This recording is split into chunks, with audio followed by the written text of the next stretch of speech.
Welcome to dystopia. What we have now, we have neo-serfdom. We have wage slaves and debt slaves. Hey guys, welcome back. I'm very glad to have you, and I'm also glad to have on the line Jason Burack from Wall Street for Main Street. Jason, you're back by popular demand, my friend. I'm glad your listeners like me. Well, they do, and they like your lucid commentary. You're very intelligent and insightful. And before we begin here, and of course I want to talk about the Panama Papers, I want to ask you about your YouTube channel and your websites. Let's just get that out there so people can subscribe. Sure. We have Wall Street for Main Street YouTube channel. We have hundreds of interviews on many different topics for value investors, technology, Austrian School of Economics, precious metals investing, and how to invest in different commodity stocks and things like that.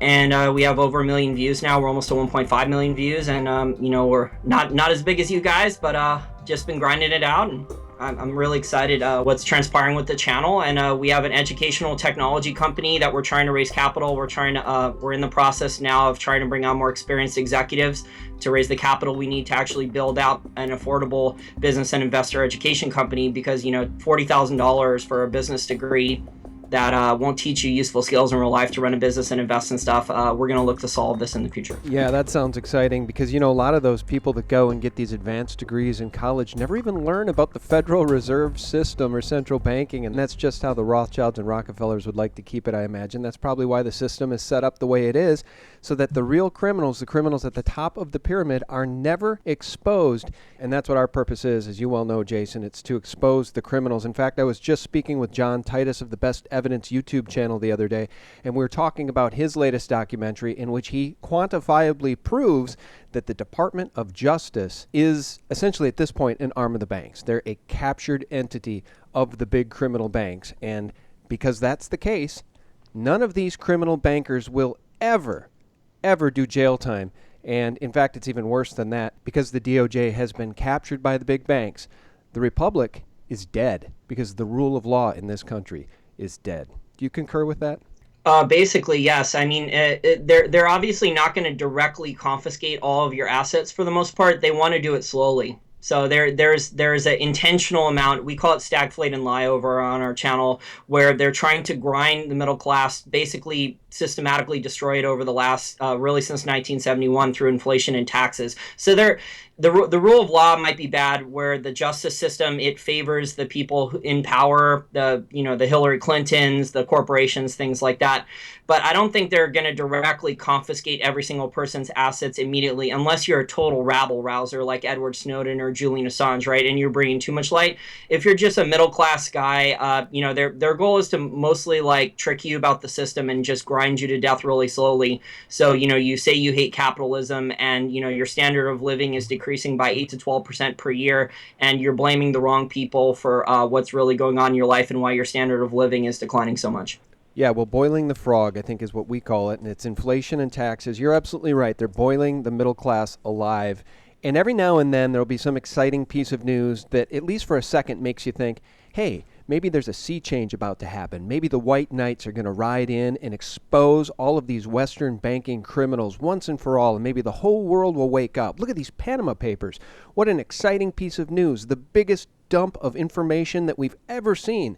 And now, just a couple of days later, we're seeing what? Putin, Assad, and the Prime Minister of Iceland as being the major targets of the Panama Papers. No mention of Rockefeller, no mention of Rothschild, no mention of Morgan or Warburg or any of those banking families. Putin, Assad, enemies of the West. What do you make of the Panama Papers, Jason? Well, what I would say is it goes into the long-term play, and I think these elites in power, Sean, what they like to do is they like to have academics come out with long white papers. So they need some type of justification for their policies. So they don't just completely blindside people. They normally put out white papers or books and things like that years in advance, kind of hinting at what they plan on doing. Most people don't pay attention to this. This leak from the Panama Papers, it ties in because, it's talking about, these guys are all tax dodgers, and these guys are, not paying their fair share of taxes. But what I would go back to is there's a book out that came out a couple of years ago by Thomas Piketty. He's a French economist. He's neo-Keynesian. He's neo-Marxist. It's called Capital in the 21st Century. There's a whole bunch of articles on Mises Institute's website that are either book reviews or going through the book. If you don't want to read the whole book, if you want to learn the Austrian school perspective of the book, the free market perspective. But basically, Piketty argues that capitalism has destroyed the global economy. It's concentrated wealth. It's created massive amounts of inequality. And he argues for basically a one world government where governments of the world would unite to police against tax dodgers. So you would have all these governments of the world cooperating to eliminate tax havens where no one, if you have a successful business, could escape lowering your tax bill in any single way. So he proposes a annual global wealth tax. So this ties in with, I think, this leak, and exposing people. These are higher elites turning on lower level elites. So they're throwing us some scraps here to say, hey, look, these are some people that were cheating. Whereas, obviously there were a lot more people that were cheating. Obviously, American names were left out of the Panama Papers. So that's conspicuous right there, that there's no American names in there. So I think this is to anger the people, rile them up that, hey, look at these tax dodgers. Hey, we can go, prosecute these people, throw these bums in jail, kick them out. This will maybe help the elites get some more puppets into control. But the main goals go back to what Piketty wants, which is, the governments are going to more join each other into more of a one world government where they can drastically increase your tax bill. So if you're a small business owner, if you have a lot in savings and you're trying to reduce your tax bill, they're going to stop that. So there's another book out too for your listeners. I talked about this. We did a whole show on this in Welcome to Dystopia. It was one of our first shows. It's called Rise of the Robots by Martin Ford. Another thing they're trying to do is they're trying to force wages higher, minimum wages. So a lot of jobs will be replaced by automation and touchscreens and robotics and things like that. So the higher the minimum wages, the more they can replace these blue collar, low level skill restaurant and retail jobs and stuff like that with robots and automation. And Martin Ford, in that book, Rise of the Robots, he talks about basically, capitalism hasn't created much of anything. By the way, this guy who wrote the book, Martin Ford, he's a rich capitalist who made a lot of money in technology and investments and things like that. And now, he's this limousine liberal and he hates capitalism. And basically, he wants to end capitalism and he just wants to give everyone $40,000 or $50,000 a year and says, look, we're going to pay you this money. You don't need to work hard or try or anything. And the people who want to innovate and stuff, they can do that and create jobs. And, we'll just tax people to death with higher taxes and things. And we could run the economy through more central planning. So I think that's where my theory of all this is the Panama Papers fits in to the point where it's just giving the people maybe some of the enemies of the elites, and it's making the people think, these are guys are the main tax dodgers, but there's lots of other people who are tax dodgers. There's always going to be tax dodgers and people who know the loopholes. I think, I'm in favor of more free markets. Let's just open this thing up. Let's have more competition. We need the small business to create jobs and create value in the economy. That's what's going to get the global economy going back again. And, we're going in the wrong direction. We're going more regulation and more taxes and things like that. We're going less savings. So unfortunately, Sean, I think things are going to get a lot worse before they get better. Yeah, I agree with that assessment, and I just want to read a couple of things here from Zero Hedge about the Panama Papers. Of course, I mentioned the Prime Minister of Iceland. This is news today. Iceland Prime Minister resigns over Panama Papers leaks. And of course, what had Iceland been doing? It's one of the only nations that has standed up, at least to some degree, to these criminal bankers by going after them, prosecuting, and even jailing some of them. And then here's another. There were a few Americans in the Panama Papers. Zero Hedge has a list here, and they're people you've never heard of. They're wealthy people, but they're no one noteworthy like Rockefeller or Rothschild. Or Soros. Yeah, no one knows. Wasn't it Soros who even released the papers? We posted last night if there was an attempted coup between Soros and Rothschild factions. I think that's nonsense because I think Soros is a puppet of the Rothschilds. And in fact, there's another piece here on Zero Hedge. I just closed it, but it was talking about Reno, Nevada as being the new global tax haven, and Rothschild is setting up shop in Reno now that Panama is a done deal. And so how convenient for the House of Rothschild. They seem to always come out on top. And now I want to get back to this thing you mentioned about the minimum wage. This is a death nail for California, right? California Governor Jerry Brown signs minimum wage hike while admitting doesn't make economic sense as locals flee for Texas. They're going to jack up the minimum wage in California to $15 an hour. And as you just noted, Jason, that is not going to end well for small companies in a competitive marketplace against other states that don't have a $15 minimum wage, and either people are going to get laid off, downsized, or robotics will simply replace them. Yeah, I think the Democrats in California are doing this to buy votes to make sure they get more votes, get more people addicted to going on the government dole. So, I mean, I think the governor of California actually admitted it doesn't make economic sense, but from a political perspective, it does. So this is a case where the people in power, the Democrats, California Democrats, are able to do this to buy more votes. So it's going to hurt the small business, exactly like you said.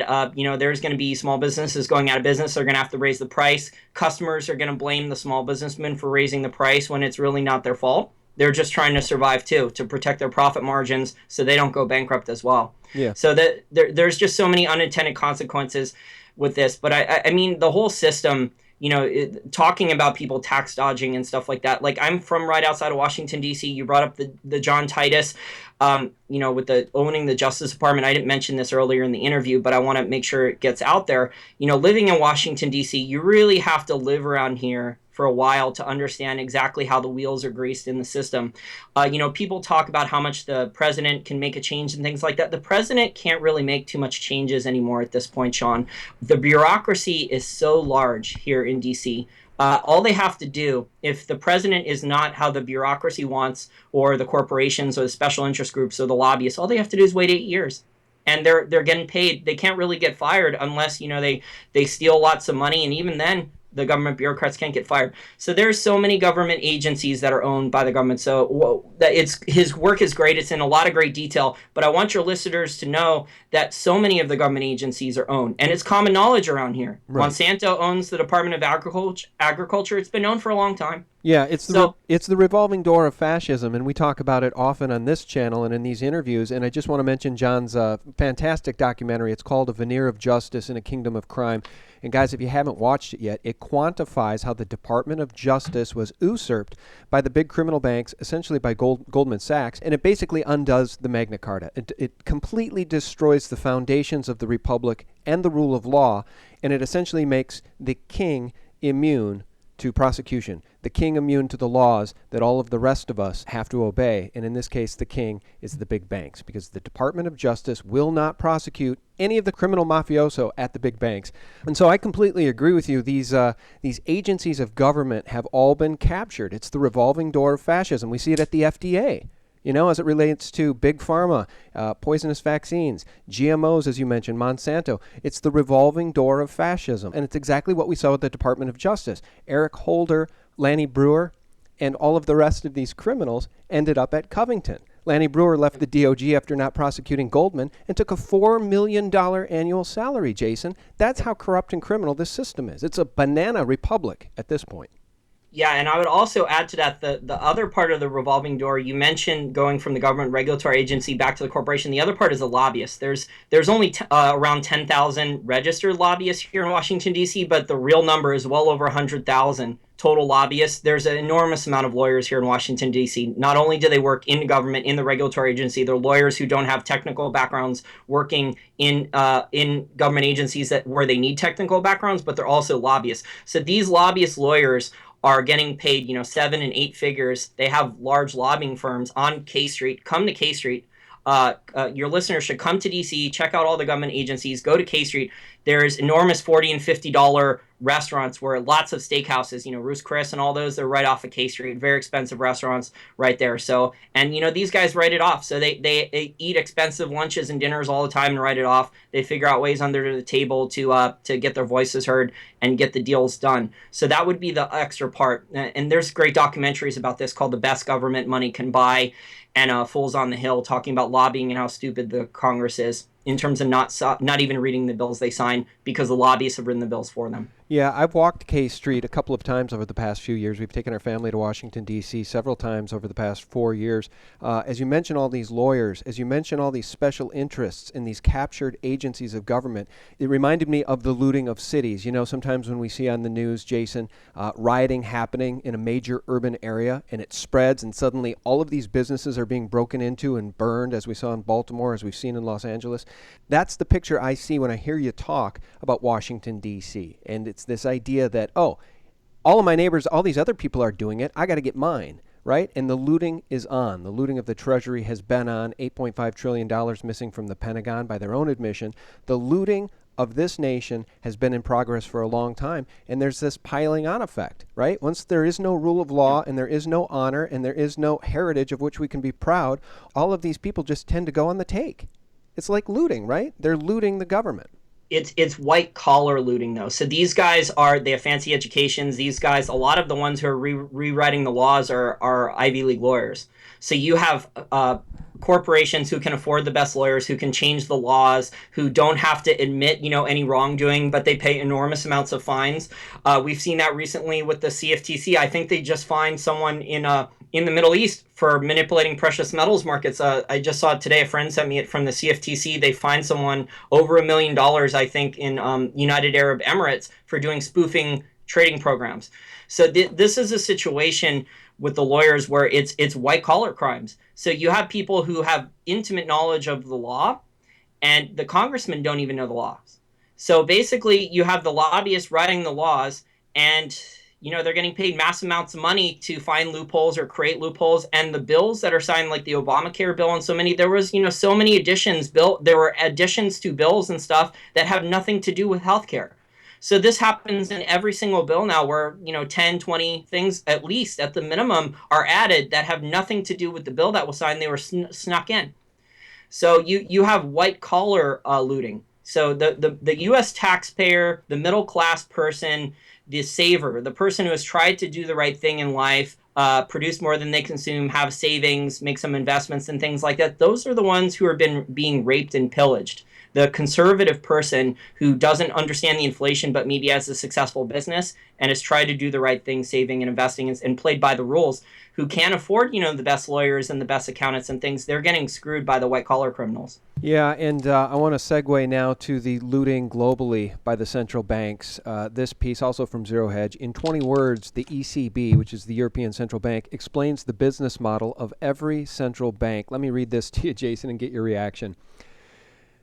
This highlight from footnote 7 tells you all you need to know about the quote-unquote business model of all central banks. Here's the quote. Central banks are protected from insolvency due to their ability to create money and can therefore operate with negative equity, end quote. This is how the central banks are looting the world's population through inflation and eventually hyperinflation of these currencies, Jason. It's the same looting we just talked about in Washington, D.C. Of the U.S. Treasury. It's the same looting we just talked about, the white-collar crime, but on a global scale. Exactly. And, this is a problem with fiat currency, with an elastic money supply. It allows them to get away with it. I don't agree with really almost anything Keynes said, but one of the things I do agree with what Keynes said is that, inflation, only 1 in a million people can actually recognize inflation. So we have a situation where even a lot of smart business people agree with the government statistics that are quoting them still. And the government statistics are totally out of whack about inflation. We have the Keynesian economists constantly talking about deflation. But the person on Main Street, other than maybe temporarily cheap gasoline, technology, which is more of a free market, maybe you can get a better computer now than you did 10 or 15 years ago, or a better flat screen TV for a better price. Other than those things, and maybe temporarily cheap asset prices if a market crashes like oil or something temporarily, they're not going to see any real deflation in their lives. They're not going to see an increase in purchasing power. Their money's not going to buy them more. Their money's going to buy them less. Their bills are going to keep going up. They're going to keep getting taxes. So this is they've created over the years, starting with the Federal Reserve and other central banks being implemented, and more taxes and more regulation and things like that. They've created a systemized a systemized game, I guess, of theft, where basically they can steal, 8, 10, 12% per year. And most of the sheeple in the United States won't even notice. When I go eat at a restaurant on the weekends with my friends, and I sit down, there's a 10% tax just to eat at the restaurant. So, and it's unbelievable. And now some of these counties are having car taxes. They're just going to keep layering on the taxes, Sean. And most people now, back in the day, obviously the American founding fathers, with a small increase in taxes, they were outraged. But, now people just shrug off their shoulders and they just say, oh, well, tax increase. I guess I got to figure out how to increase my revenue. And people they barely complain at all anymore with tax increases. Yeah, and I think it's because the people have just been browbeaten over time. I think we've all been, it's boiling the frog. It's what we talked about. They've boiled the frog alive. So the middle class has essentially lost its war spirit. We've lost our warrior spirit. We're unable to fight back. We don't feel like we have representative government. So we can't go cry and moan or scream and holler at our representatives because they don't do anything, because most of them are in the pockets of the big banks, just like the DOJ. And so people have been boiled alive. And you're right. The crimes that have been committed against the American public because of the Federal Reserve and the IRS dwarf the crimes that led to the Boston Tea Party, right? I mean, we've got taxation without representation at this point on a level the Founding Fathers could not have imagined. They take your personal income tax, and after they take your taxes out of your paycheck, right, after you've exchanged your labor for their fiat money, they take their tax cut, and out of what you have left, you pay gas tax, you pay property tax, you pay sales tax, you pay innumerable taxes, the list of which I can't even begin to count right now off the top of my head. And it essentially, at the end of the day, Jason, leaves any of us who are informed to conclude that we are slaves. We are all slaves to the bank. We trade our labor for their fiat, and then they take it back through taxation. It's absolutely horrific, and I love this country. It's still a country filled with opportunity, so I'm not bemoaning the fact that there's not opportunity here. There is. But most of us will never build real wealth, and even if we do, they'll take it before we can leave it to our children. Exactly. Well said. I mean, welcome to dystopia. What we have now, we have neo-serfdom. We have wage slaves and debt slaves. If you're a hardworking student and you got a good GPA, good grades in college, and you had the right internships and things like that, if you went to a good school, you may have over $100,000 in student loan debt, and you're lucky if you can get a $40,000 or $50,000 a year job in many cases. And there's hundreds, if not thousands, of applications coming in for $40,000 and $50,000 a year jobs. That's how competitive and crazy things are. And there's people willing to move from other countries to the United States, Europe, and South America and Asia, who are willing to come here and work for less than even $40,000 or $50,000 a year. So it's a difficult real economy right now. Obviously, the real economy is a lot worse than they're saying. Even Trump talked about this recently. He said that a real recession's coming and the stock market isn't good, and yet the stock market won't crash. So every time it looks like the stock market's been about to crash in the last year or so, when the technicals are bad, something comes in and props the technicals back up, and the stock market's back up out of the crash zone. So I don't know how much longer this is gonna last, Sean, but things are just they're just surreal right now in terms of all the markets and the real economy. I don't know how much longer this can go. Maybe they can print things longer for another couple years until we have a new global financial system. Obviously, so many of these large countries are in trouble. There's problems in China, Japan, Europe, the United States. No country doesn't have problems right now, and yet the capital markets don't reflect reality at all. Yeah, and I just want to say something about the economy here because, I have these conversations with informed people like you, experts, I would call them, alt-media economic experts, and we talk about these things in a pragmatic sort of way, but at the end of the day, you have to remember the human toll, the suffering that's going on out there right now as we're having this conversation, as the listeners are listening in real time. There is real human suffering caused by this Western fiat banking system. It's taking its toll on families as the breadwinner of families loses that $80,000, $90,000 job, that $60,000 or $50,000 manufacturing job that's now been outsourced, like Carrier took their entire factory down to Mexico recently. There is a real human toll and a suffering that's happening, and it really breaks my heart, Jason, because it's so absolutely unfair, and I think that's why there's a rising tide of populism. There's a rising tide of people supporting Trump, because at least he's saying some of the things that need to be said, and he's pointing the finger sometimes at the real criminals. Well, I would add to your point about anger with Trump that also the other part is Bernie Sanders. Bernie Sanders, if you go and watch the videos of him praising Fidel Castro and the fact that he never worked a job until he was 40, and by his job he was a career politician, right, earning a high salary. And he was part of the Communist Party. I mean, an actual communist. I don't know if he still is, but he was an avowed communist. Yep, and he's been hiding that just like Obama hid that with his communist ties with to Frank Marshall Davis and others before he got elected to his first presidential term. But I mean, Bernie Sanders, though, unfortunately, there's a lot of book smart people in the United States who don't have common sense, and they went to university and they got 1 degree or 2 degrees or 3 degrees, and they have good GPAs, and they like Bernie Sanders in theory. He's promising them all these free things. Bernie Sanders would only make things worse. But yeah, if the real economy was doing well, Donald Trump and Bernie Sanders wouldn't have nearly as much popularity as they would now. So I think this reflects on America. But unfortunately, though, so many people don't understand what free markets and real capitalism is, and they believe the lie that Paul Krugman and their Keynesian professor and guys like Thomas Piketty say that we need to eliminate capitalism or drastically reduce it. That's the problem. And unfortunately, you have the people in power who have already made all this money off free markets and capitalism. You know, even Rockefeller at one point, he had to produce oil, refined oil and gasoline at cheap prices, and he had to keep lowering it. So he wasn't always, this demon, this monster. The family wasn't. They at one point they were legitimately hardworking businessmen, and then they went off into their political stuff. Bill Gates built a successful technology company. He designed software, Windows, that people actually needed. So, and then, these people get, after they made all this money with free markets and capitalism, they get off on this tangent into these crazy political stuff. It's unbelievable. I guess it's maybe human nature. Since they're already rich, they don't want anyone catching them. But it's unbelievable, though, that people are blaming something for the problems in society when that's not the real problem, and they it's not even taught in school what real free markets and capitalism is. Yeah, I just want to say a couple things about Bill Gates and maybe the Rockefellers too here before we let you go. And then I actually want to circle back to that $15 an hour minimum wage. I got a question for you about that in California.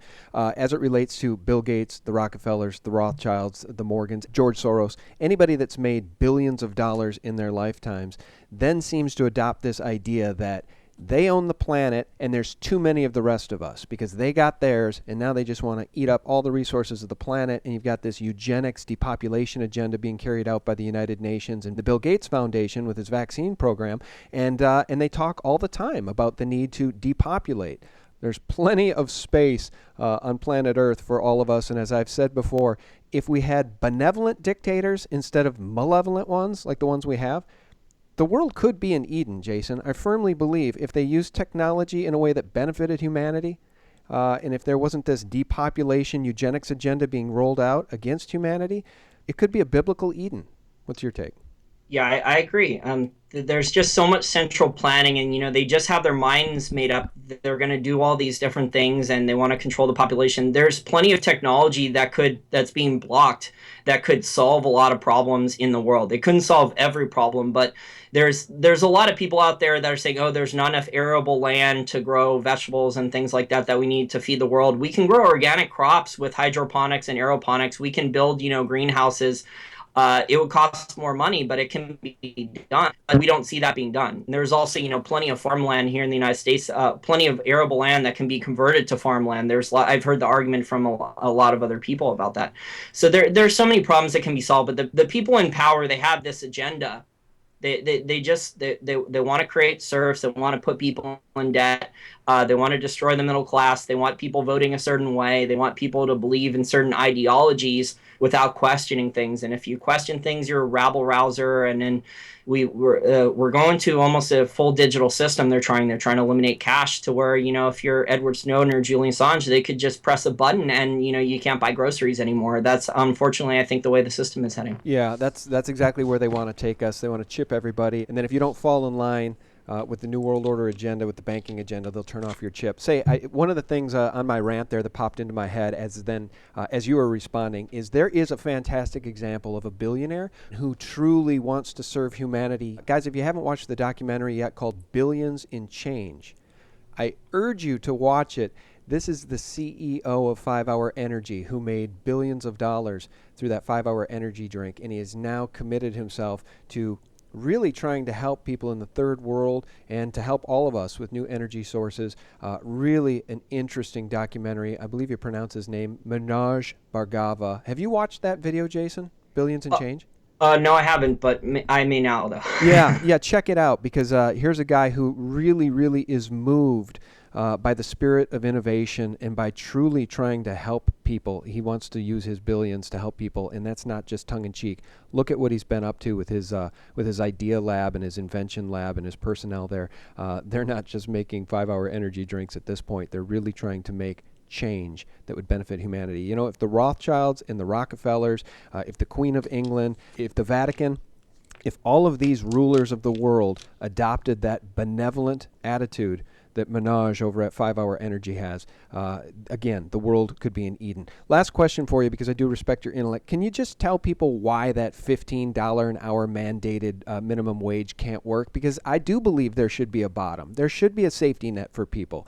I think a minimum wage makes sense to the degree that if it were left up to the corporations, they'd take it down to $2 an hour for the kid working at McDonald's. Why can't the $15 an hour minimum wage work? We know it's not working up in, I think, Seattle, where they've mandated it. Businesses are closing. Why is this going to be a disaster for California? Well, let's talk about it from an Austrian school perspective. When you try to force wages higher, you're trying to do Marx's labor theory of value. You're saying the most important input into a good or service is the labor. And there's so many additional things that go into a good or service. There's the capital requirement, there's technology involved, there's the land, there's so many other commodities that are involved in it. So labor is just one input into a good or service. And the way Marx believed in the labor theory of value, and Keynes also adopted this and wrote about it in his general theory, is that labor was the most important component into capital. And, when you try to force wages higher, there's unintended consequences. What the economy really needs now, Sean, is wages and prices to fall. So in your example there, you say, if they try to put wages at $2, well, we don't know what the correct amount of labor wages should be. The market should set that, but prices are being forced higher. So we have central planning now where politicians and Keynesian economists who are, advising the politicians and Keynesian central bankers are trying to force both wages and prices higher, and there's unintended consequences of this. What is happening, though, when they do that is it's destroying savings, it's destroying capitalism itself. And when you try to force wages higher, the unintended consequences are going to be the business owner can't afford it. Because when you force wages higher, you force costs higher. And when you force costs higher at a business, you destroy the profit margin. And the business either has to try to raise the price to offset to maintain its profit margin, sustain business, or he has to shut down. So, government mandates of wages, just in the long run, they really won't work. Mm-hmm. And this is why in industries, the wages and prices have to be allowed to clear. And there's been no clearing of that in most industries. Obviously in technology, there's more free markets. And this is why you have more technology invested and people need to be more skilled. So in technology jobs, you have a situation where there's less workers needed, but people are more highly skilled and they get paid more money. So there's fewer amounts of workers, but they're paid more money on a higher amounts for being more skilled. So that would happen in a lot of industries. People would have to focus in on education and adding more skills and stuff like that. Then the shorter wages, those jobs were not meant to have careers on, really, for the most part. They were meant to be temporary. Peter Schiff has talked about this in the past with minimum wage jobs. So they're mostly meant to be temporary jobs to learn, how to work at a company, how to take directions from a manager and things like that. They weren't meant to be 10, 15, 20-year careers of you earning that paycheck and building a family on. And unfortunately, that's what we have now because the economy is not creating a lot of high-paying full-time jobs, or the people who are earning those jobs aren't, going back to school. They're not adding skills and things like that. Yeah, and I just want to say one thing, too, because this is, you sort of hit on it there, that we've got this service-based economy right now, and that's what we've morphed into. The manufacturing has all gone offshore for the most part. And so when you imagine that mom-and-pop clothing store, right, that little shop, that little boutique. If you imagine a privately owned coffee shop, if you imagine any of these privately owned little mom and pop shops, these small businesses, that have to scrape by to try to make 10% by the end of the year. In fact, I was just at my local Dunn Brothers the other day, and I was talking to one of the owners. He's a franchise owner, and he explained to me that the shop brings in between $500,000 and $600,000 a year. Not a lot of money, and their hope at the end of every year is that they make 10%. They own 3 of them. So if they make 10% on 550, they're making 55,000 times 3 shops. okay? And he's got some partners. So my point is that when you take the cost of doing business, you take your biggest chunk of that cost of doing business in the form of labor, and you jack up the price from, well, 50%, you know, if you go from $10 an hour to $15 an hour, if you go from $8 an hour to $15 an hour, you're out of business. And I think that's the point that needs to be made, Jason. I think you hit on it. But when you take a wage and the government forces you to raise that wage beyond what you can pay to be profitable, you go out of business. And at the end of the day, that's the lose-lose that they're rolling out in California. Exactly. And, you know, if wages and prices were allowed to fall, so let's say, I think you said it was a coffee shop for that example. So let's say the coffee price, instead of $6 a coffee, if wages were allowed to fall down to $5 an hour, but the coffee price drops to $1 or $2 back again for coffee, and, you know, instead of perpetual increases due to inflation and stuff, we can afford it. I mean, look at how much food prices have been inflated over the years. They've been inflated an enormous amount over the decades. So if food prices were to drastically fall again back to 1960 or 70 levels, or even lower than that, because in the long term, in free markets and capitalism, normally over the long term, prices fall due to competition and efficiency increases and value added and investment and things like that. That's what we have in the technology markets. In almost every other market, due to government intervention and all these rules changes and things like that, they force prices higher, and then they're inflating the currency so much. So we have a situation where, you know, they're not allowing prices to fall, so, and wages aren't rising in real terms. So this is creating stagflation. This is misallocating capital on trillions and trillions, never before seen scale all over the globe, in the United States, China, basically every single country on the planet has an enormous amount of stagflation and misallocation of capital and is lying about it. And that's why people's standard of living is decreasing so much, because you have to work so much harder just to have a lower standard of living, because the value of your currency is totally being destroyed. Yeah, well, Jason, you know, I really enjoy having these conversations with you. We're kind of all over the map. I circled back to this minimum wage thing here at the end, but I really enjoy having these conversations with you. And guys, really, if you want to be inspired, check out Billions in Change. That's the documentary about the 5-Hour Energy CEO. I'll link it below in the more information section so you guys can watch it, because it's a great example of how a benevolent love of humanity could impact the world in such a wonderful way. Jason, sure do love having you on. Can you tell people about your YouTube channel? Let's get you some more subscribers. Thanks. That's WLLSTFORMEINST, one word. Guys, our guest has been Jason Burack from Wall Street, from Main Street. Check out his YouTube channel. We'll link it below. And Jason, thanks so much for your time. Great. Can't wait to come back. All right, buddy. Thank you. And guys, thanks for watching. Thanks for listening. Thanks for liking this video if you did. And guys, thanks for your support at sgtreport.com. Real news 24/7. Have a great week.